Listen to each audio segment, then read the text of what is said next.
We're on Skype, audio only, with Simon Jackson. Simon, you may remember, was a guest of ours on This Week in Radio Tech, live from the NAB show. He and one of his cohorts, Igor Zakina, was on that episode with us. Well, Simon has now found himself in... Simon, are you in Afghanistan? Yeah, I am. I'm Kabul. Wow. Hey, Afghanistan. good afternoon or good evening to you. Tell us a bit about why you're there and what you're doing there in the name of radio. Well, we're here for a project. It's actually a USAID project. They are doing talkback radio in Pashtun, and Pashtun's one of the languages. Dari is the other one. The aim is to actually have talkback radio on Arakosia FM across Afghanistan, or the northern parts of Afghanistan. So there are going to be 9 transmission sites out of brand new Axia studios, which we're building for Moby Media. And it's a bizarre situation to find a company from New Zealand coming and doing an installation in Kabul, Afghanistan for USAID. It's very strange, but here we are.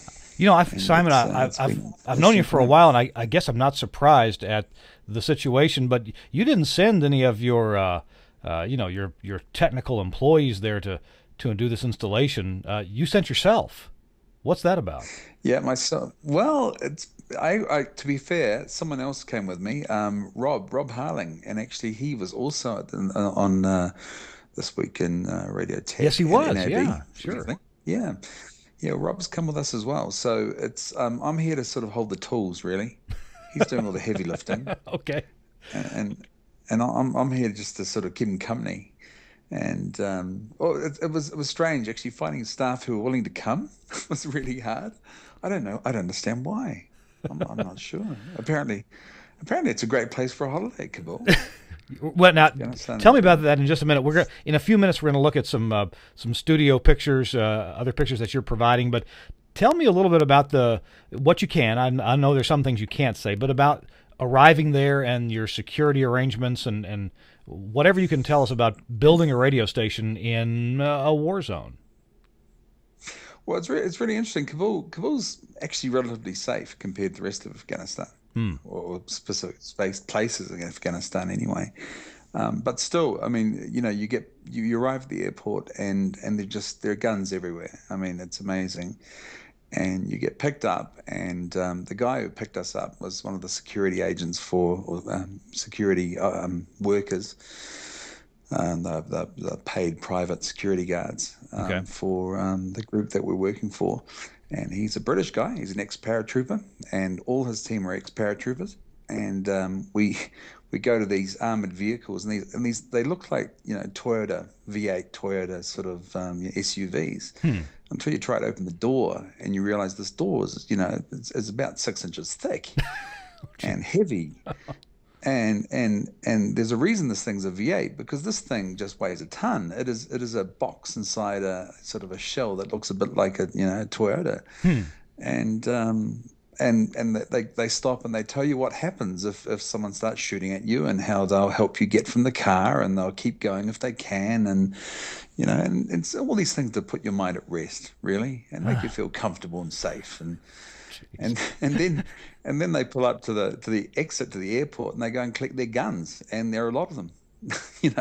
These guys are all very heavily armed, and and there are certain roads they won't take because they're unsafe, and you find your way to the compound, and they sit you down, and you have another half-hour security briefing, and everyone else got issued. The people we arrived with were workers who were staying quite a long time, and they were all issued body armor, but we weren't, because we're only here for a short period of time. No. So that's nice. So we felt special. So you're taken to a house, a hotel, an office, what? Well, the first thing we did is we went to the place we're staying, and it's a place called Ganamak Lodge. And the strange thing is that you come in through sort of double metal gates and into this sort of space that it's an airlock type space, big enough to hold a couple of vehicles, and then there's another vehicle entrance and another double door airlock sort of pedestrian entrance, and guys with AK-47s everywhere. And you step in a compound, and there's this old villa hotel. It's got about 20 rooms. It's an amazing garden with a fountain in the middle, and it's got a bar downstairs, and it's a restaurant, and you think, my goodness me, this is surreal. And then you walk in the front door, and this guy's got about, I don't know, 30 or 40 guns, sort of in gun cases along the front, the entrance to the hotel. He's got a German MG32, and he's got a Maxim machine gun, and just a whole lot of rifles that he's collected inside Afghanistan. Gee. Sort of very strange. And they've got a rule though: you can only have sidearms in the dining room. You can't have long guns, which is fair enough. I think that's reasonable. Yeah, makes for a nicer dinner, I suppose. Yeah, absolutely. Yeah. So give us a sense. I know we don't have as much time as we'd probably like to talk to you. Give us a sense of building a studio or any of the. Are you doing transmitter sites too, or studios, or what's your mission? Yeah, we drew the line at actually doing the transmission sites. Another contractor who is going to actually be installing the transmission equipment we've supplied, but we're doing sort of acceptance here in Afghanistan. So we're setting up racks of equipment. The big challenge is really, we walked into what was supposed to be an empty space that we could then install, an A and B studio and 3 production booths and a master control room. Mm-hmm. And to find there was kind of a working radio station there already. They were using sort of little Behringer mixers and sort of SM58 mics and a fairly cobbled together arrangement, but they were on air, and we've had to work around them, which has been very interesting. Huh. And they must be a bit jealous. You're putting in the brand new IP audio mixing gear, and they've got a Behringer mixer. Yeah, well, that's right. They are the beneficiaries. So they're the ones that this radio station has started already, and they're going to be moving into these new studios. Oh well, they can't be too upset then. Well, it's strange because they weren't really expecting us. They didn't know we were coming. So okay. Literally, just container load full of equipment's arrived, and sort of we're trying to sort of fit it around them. And there's a pile of rubbish outside that's huge. But everything you need, you have to bring with you because you just can't find anything here. But the great thing has been the local technicians. I mean, Moby is quite a big organization, but they've got these engineers. They what they lack in experience, they really make up for an effort, and they're pretty keen. But the whole experience has been like waiting for molasses. You just feel it's taken so long to do everything. So when you build these studios, you said they'd be doing talkback. Now here in the U.S., I think we call that talk radio with callers. Talk radio, yeah. Talk radio, yeah. Your local Taliban man telling you what he thinks about the situation. So they'll be taking phone calls from local residents there. All comers, yeah. Wow. But it's have a nice positive dialogue in a situation where you can't pull a gun and shoot each other. I think that's a good idea, really. Yeah. But talking about talkback, we've just installed the new VX system here, and we were setting the VSET 12s up on the desks, and the guys were coming through to us and saying, the manager saying through an interpreter, where does the SIM card go? And we were saying, I'm not sure what you mean. It's a multi-line hybrid. You could have up to 30 or 40 lines. And he goes and he looks and he nods and goes, yeah, okay, right. So where does the SIM card go? And we're trying to work out what the hell's going on. What do you mean SIM card? And then what it is this is a country that's gone from no telecommunications to cellular with no copper infrastructure. Right. They don't know a handset without a SIM card. Without a SIM card. Wow. And what they do right now, which is even better, we watch how they take calls to air, and they do it one of two ways. They either put the phone, the cell phone, which people are calling in on, and they've only got one, and again next to it, they put on speaker, and they put it next to the microphone, and to do background audio, they actually play a CD on a stereo in the room to do the sort of the background, the bed. That's their music bed. Oh my And goodness. you've got on one microphone, you've got the cell phone on speaker, and you've got the talent, and you've got in the background the CD player going. But Wow. what's interesting is that we're about to go from that to full element consoles and VX and sort of and we've got touch screens everywhere. So in actual fact, in the producer booths, we haven't got any mixers. We're actually using these mini Pathfinder panels with mixing panels. Oh yeah. Yeah. And so that they actually touch screen to actually move the faders. And yeah, it's going to be interesting. Oh my goodness. Oh my goodness. And all the the what's been great is that the techs and even the operators and DJs have been coming in their spare time and on their days off to watch what we're doing and to try to help, because they're just so impressed with what's going on. And more than a little scared because again, they still don't understand where the SIM card's going to go. So you've been working with Rob Harling. Now he's an engineer, and you're not, maybe not an engineer, but you kind of know how things go together. What you said, difficult wise, what's been difficult is getting little parts here and there that you just thought you'd have on hand. What has gone well, or what's gone according to plan? Well, I mean.